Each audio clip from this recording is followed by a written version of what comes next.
Bonjour chers amis. Parlons prophétie. J'espère que vous aimez les prophéties. Car il y a aujourd'hui beaucoup qui mettent en doute l'interprétation prophétique de l'Église adventiste. Ils argumentent avec un supposé anticatholicisme des pionniers et disent que des gens éclairés et intelligents ne devraient plus maintenir ces points de vue.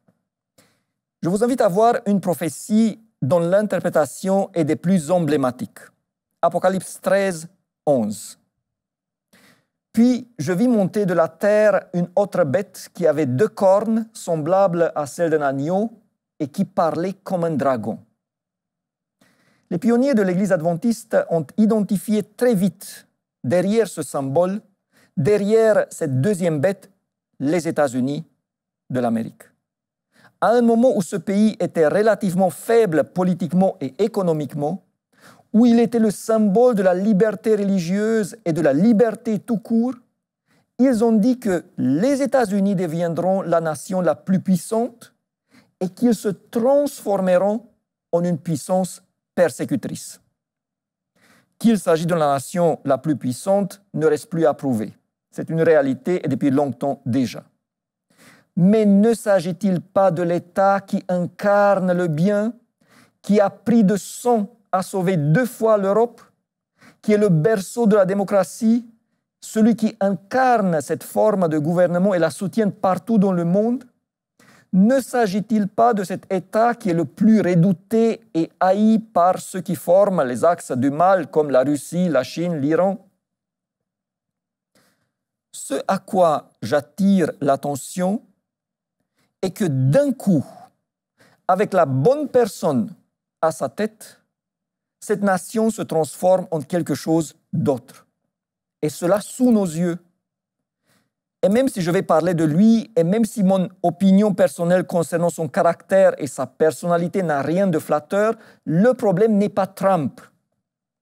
Le vrai problème est comment est-il possible que Trump puisse accéder à la tête d'un pays démocratique? Comment une personne sans scrupules, d'un égoïsme et d'un égocentrisme de type cas d'école, et pour qui le monde et les gens sont des jouets et des moyens à atteindre ses buts et rien d'autre, comment peut-il être élu par des gens supposés intelligents?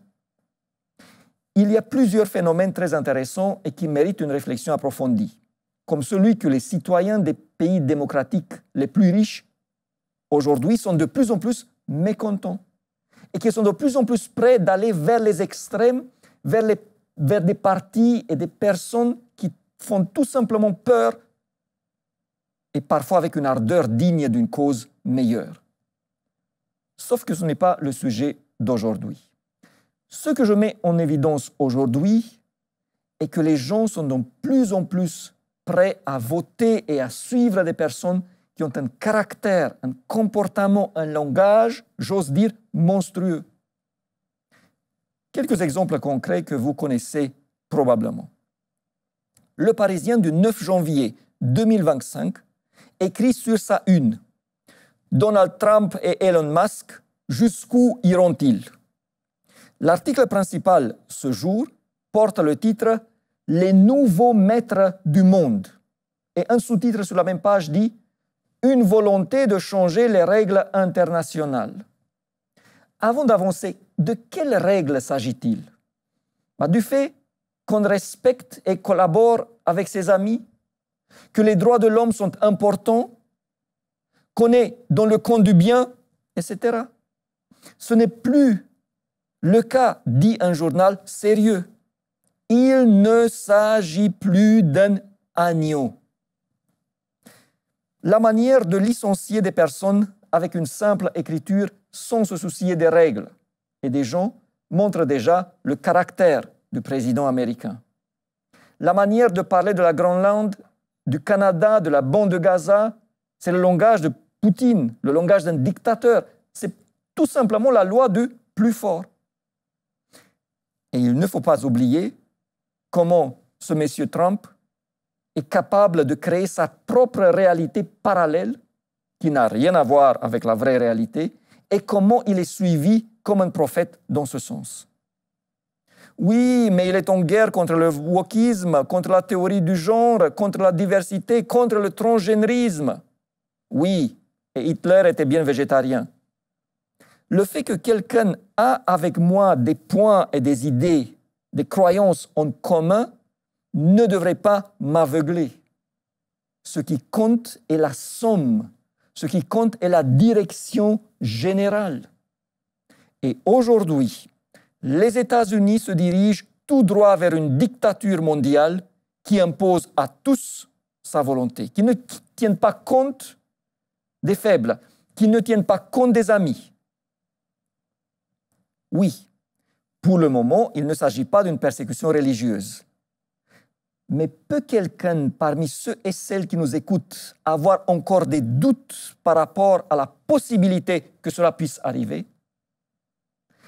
Qu'un dirigeant américain puisse dire haut et fort « Telle parcelle du monde, il me la faut, peu importe à qui elle appartienne ».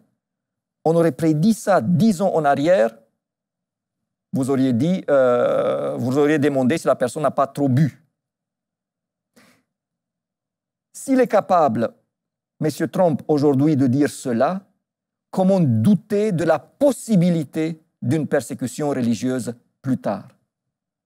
Si nous avons bien interprété l'Apocalypse, et j'en suis convaincu, alors la Bible prédit une persécution en lien avec le jour d'adoration.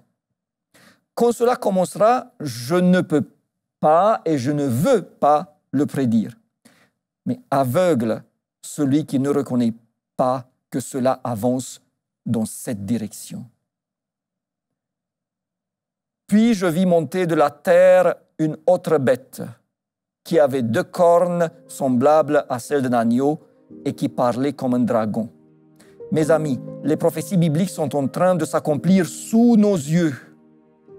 Sommes-nous prêts à occuper notre place quand les événements de la fin commenceront? Que le Seigneur nous aide dans ce sens. Au revoir et à la prochaine.